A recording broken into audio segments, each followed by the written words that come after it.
Welcome back to Shatter Our Souls and yet another Metroid Monday. I'm Novaria, and today we are starting Metroid Prime 2 on Hypermode. Now, last time I did beat and complete Metroid Prime on Hypermode as it was. And I want to first start by making a couple of comparisons here. First things first, Metroid Prime, we knew very little about what Samus's initial mission was. Only that there was a distress signal that she was dealing with in its entirety from that moment on. We don't have the full context as to what led her to Talon 4 comparatively. However, in this one, in Prime 2, we know flat out that Samus had been very invested in completing a mission specifically for the Galactic Federation. Approximately 8 days ago, the Heracles, I believe that's what it's called, went missing. No contact, no information, gone. And so Samus is once again sent in to simply deliver aid, whatever that ends up looking like. Now, when you think about making a sequel, you start where the original went right. What made it great? What atmosphere actually built the game to be better than its contemporaries? And I think the introduction here speaks very highly to that. Metroid Prime 1 had a walk through a space pirate facility, a building, a place that had absolutely nothing in terms of form, only function. Their entire goal was simply research, warmongering. And in some cases, you can see a little bit of that here too. However, where the differences between them lie is that this is a temporary base set up for the Federation troopers. Their entire goal right at this instant is survival. There is no ulterior motive. They have one job: establish communication so that they can hopefully get out of here in one piece. That's their whole shtick. And they really did a good job of that. So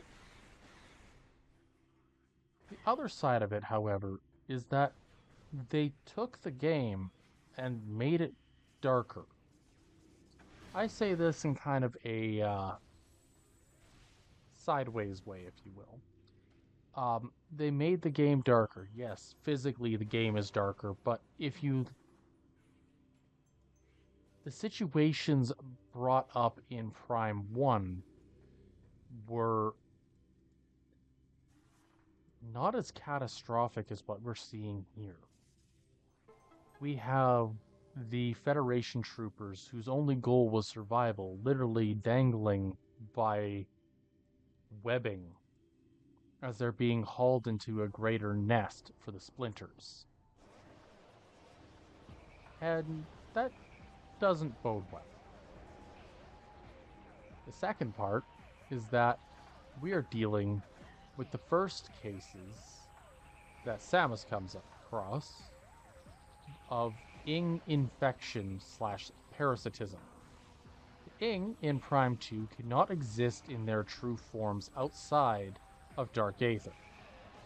It's not feasible for them. Instead, they take over hosts, living or dead, so that they may hopefully manage to be able to take over and continue with their aggression.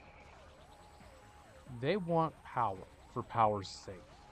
They are the embodiment of the space pirates in the original game. And I kind of want to point out here that I made a mistake in my prior videos. See, there was a part of me that wanted to empathize with the space pirates, believing that they were wronged in some way, that they may or may not have, that they might be doing what they're doing only because the Federation won't let them join or something like that. And I was reading through the logs, more specifically, just as a double check, and I came across statements of the space pirates having a 100% mortality rate in their phase-on experiments, and yet they considered it a success. This is the farthest thing from a success. And we get to meet the Metroid Prime. Now, we learn in the post-credits scene of Metroid Prime that the Metroid Prime itself harnessed not only Samus's power suit, but fractions of Samus's DNA to allow it to reconstruct itself from the ground up. This has given the newly founded Dark Samus a hunger and lust for power, and a hatred of Samus right from the get-go. And I think that's pretty fitting, all things considered. The one and only thing that ever stood a chance at defeating you. You have taken its form, and in many ways, its power. Dark Samus, however, seems a lot more merciful than the Prime did.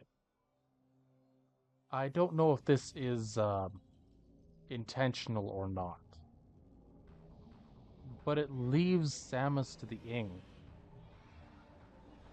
And that just kind of doesn't sit right for my understanding of the character as a whole.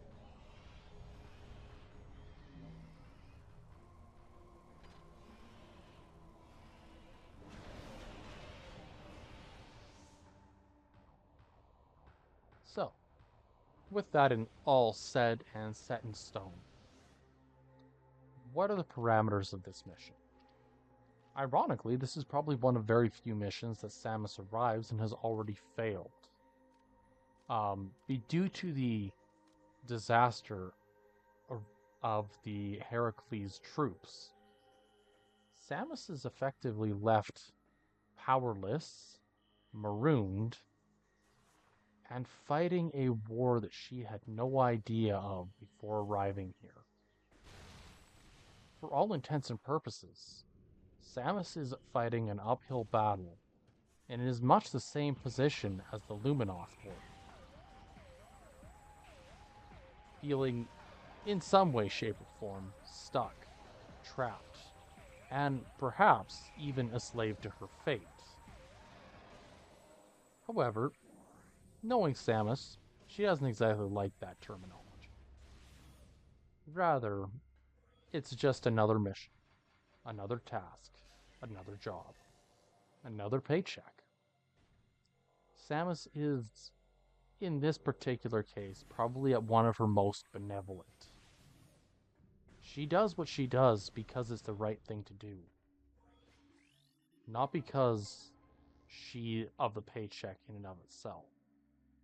Yes, she takes the time, she witnesses Heracles. And when all is said and done, instead of abandoning the planet because there's something obviously wrong here, she keeps looking, keeps checking, keeps trying to find answers in a place where none may even exist. I think that speaks to her curiosity, her conviction, and fortitude as a character. Other thing I want to mention is that we're going to see throughout this game that there are a lot of similarities between the Chozo and the Luminoth. Now, when I speak of it in this way, I'm talking, of course, of the core values of both. The Chozo of Talon 4 were very invested in nature, spiritual, which is very different from religious, um, and took every conceivable measure to preserve what was around them, the life that they held sacred. In many ways, the Luminoth are very similar. The Great Temple is born and is held aloft a great tree. It is an absolutely massive fortification that they have augmented and adapted for their needs. Yes, but in all intents and purposes, their temple exists as part of the larger and grander world. They didn't destroy to make it happen, they created around it. Now, something that I admit wholeheartedly about who I am and what I am is that I am very oblivious at times. And I never really stopped to smell the roses at times. So there are bits and pieces that showed up in Prime 1 from the architecture, from the world building as a whole that I just simply never caught on to. There's a room in Prime 1 called the Arboretum. Now, the Arboretum has one core function, and that is enlightenment. But it is also a place of rest and relaxation. And you can see by how it was constructed, how that particular section of the Chozo ruin was constructed, that the Arboretum was built around a sacred tree.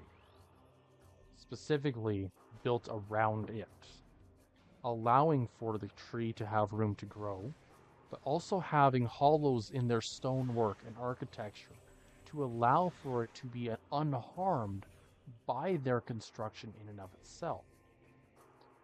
In many ways, the Luminoth follow suit with this. There are also many ways that they don't. The Luminoth are notably much more invested in their technology than the Talon 4 Chozo, making them more similar to the planet Zebes or Zebes and ZDR Chozo. But it's kind of a 50-50 in between. They are more technologically advanced than the Chozo of Talon 4, but they are also much less technologically advanced than those of Elysia, ZDR, etc. So, take what I say in that regard with a grain of salt, as there are many ways that I could be wrong or just haven't looked far enough into it. Now, as I was mentioning prior, there were some issues with the Federation troops. I've mentioned that the majority of their task over the span of the last 8 days had to do with their survival. And I think that makes sense. Everything was working well. They built the fortifications. They started building a communications network. And then, well, rather than me talk about it, why don't I just show you?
there you have it.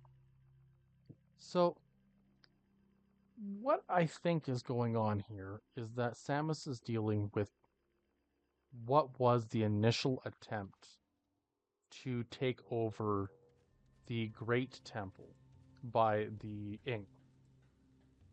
And it was unsuccessful. Now, this particular situation means that Samus had enough time to actually be able to get there, to be able to be in the right place at the right time. But ultimately, if what happened here didn't,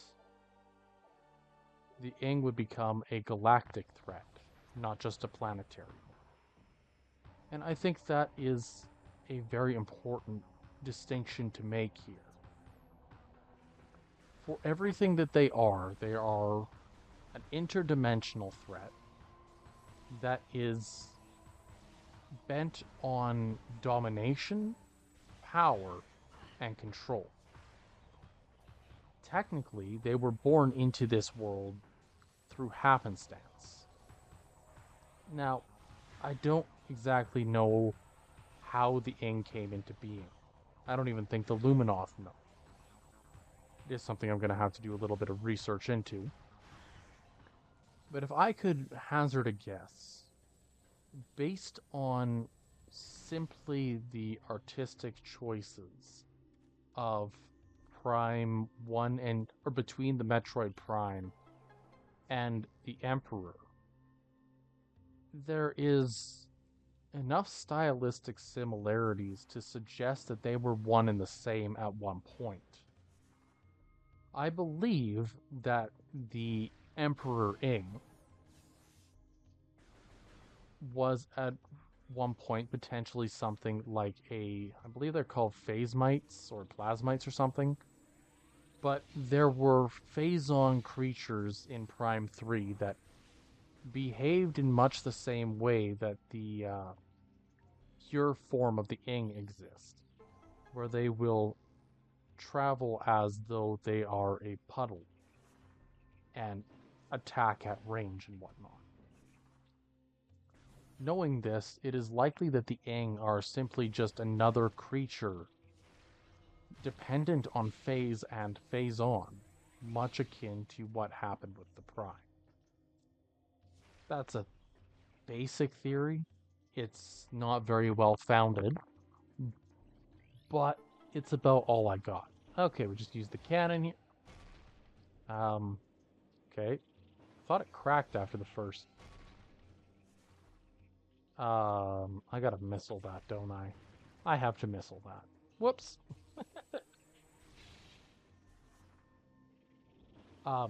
Anyways, as I was getting to, with the results of what the Ing potentially are, the threats that are present in this are consistent. And technically, the longer that the threat on Aether exists, even in its current state, the more dangerous it becomes.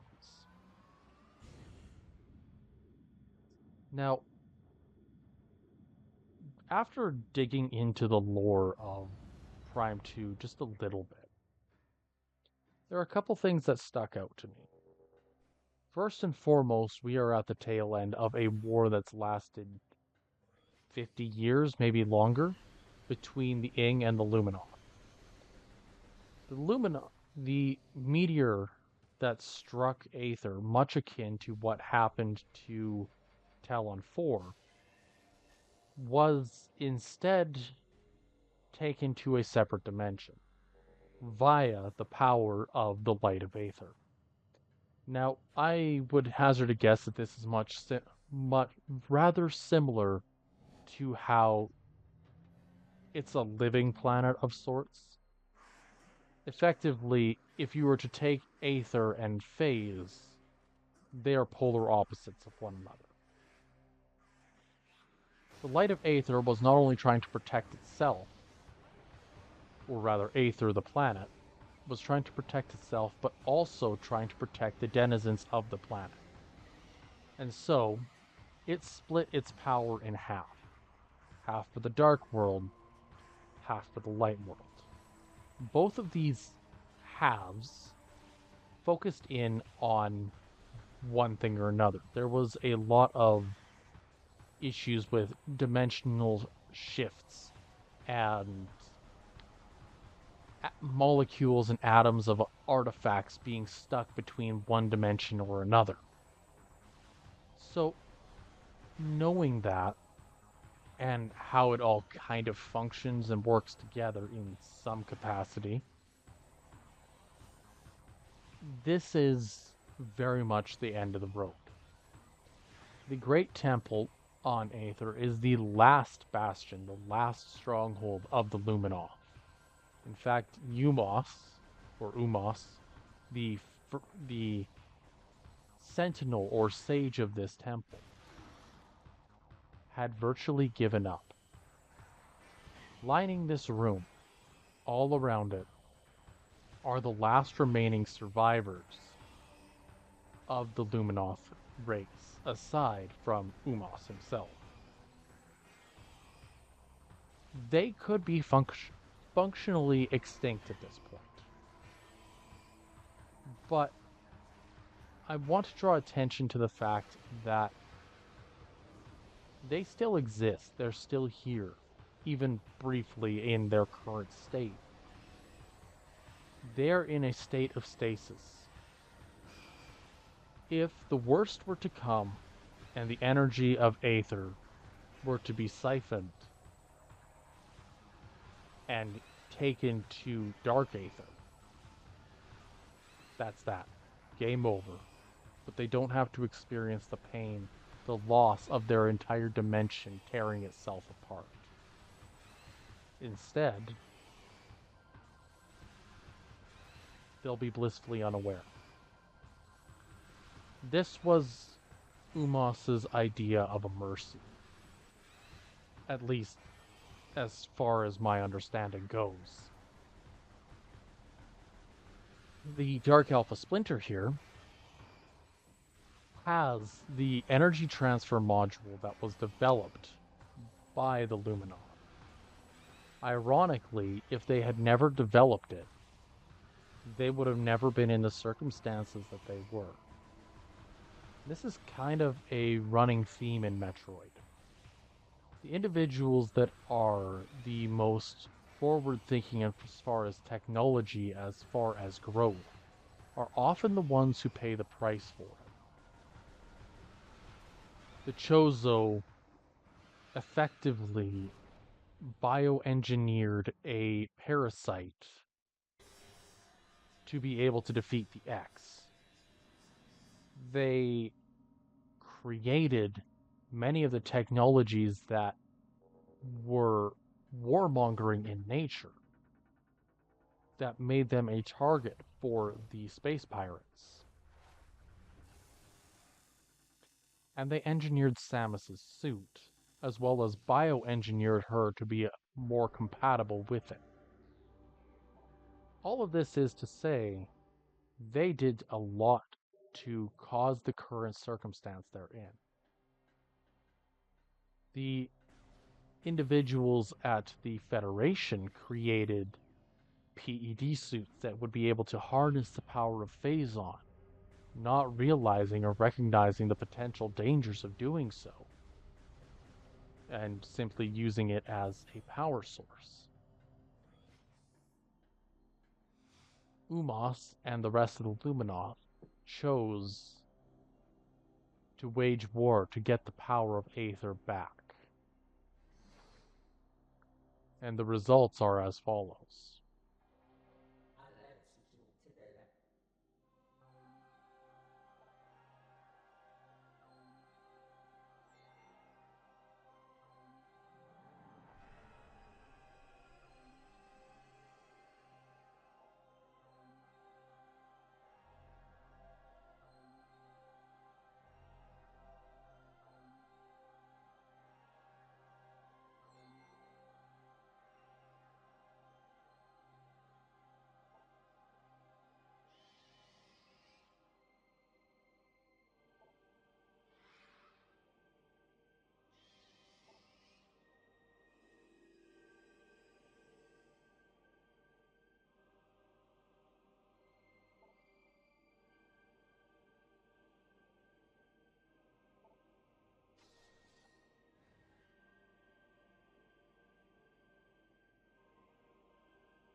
And so we reach the beginning of the mission proper. Samus has one goal at this moment in time.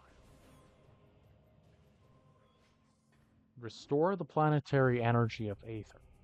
This will destroy the Ing, restore balance to this planet, and allow Samus to leave unhindered by the cosmic storms that have been by the storms caused by the interactions between light and dark Aether. And a little bit of a quick nod in this direction here, as I had mentioned it prior. Stasis pods.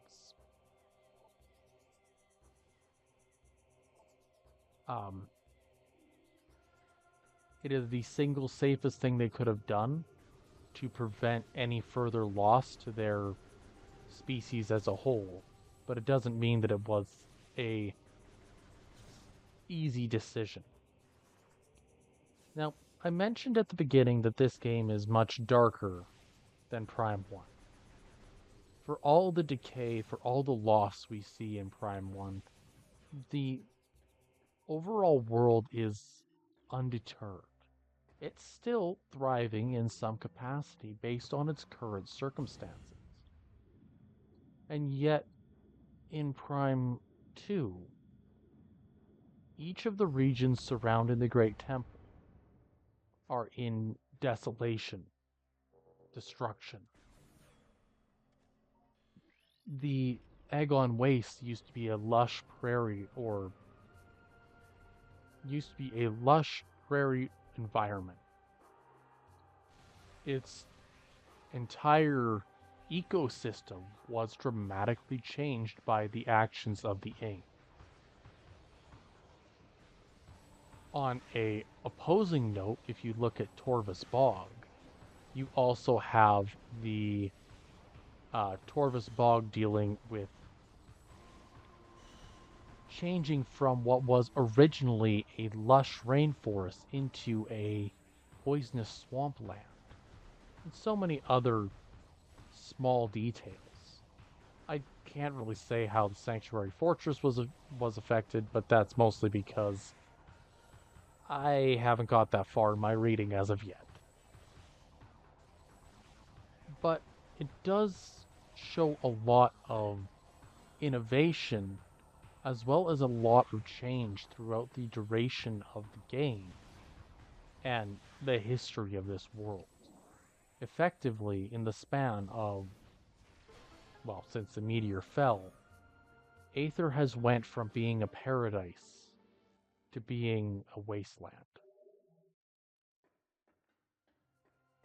And so, the actions of Samus within the game as a whole are much more,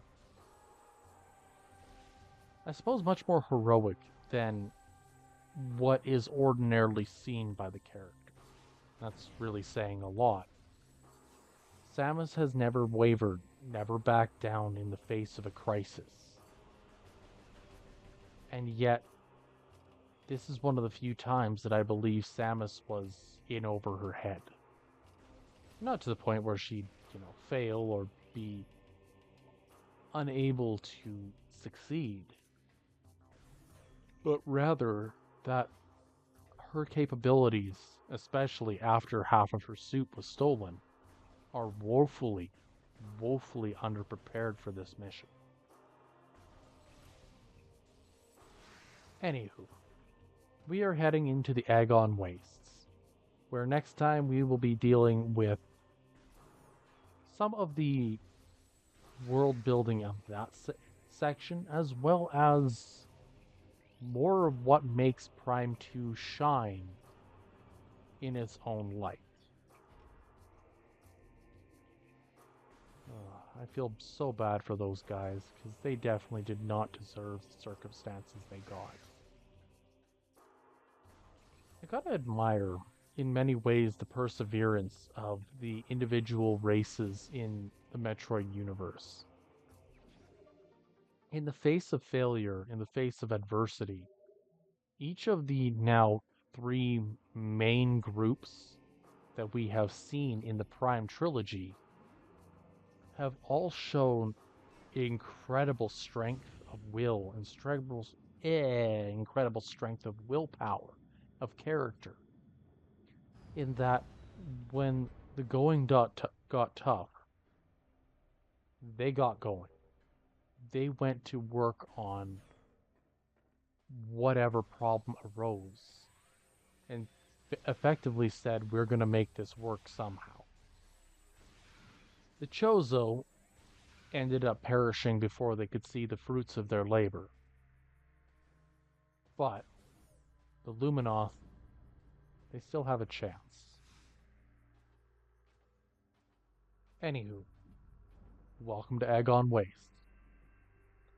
If you like what you see, are curious whether or not this is going to actually be feasible for me, drop a like, leave subscribe, a comment, tell me what you think. I'd love to hear it.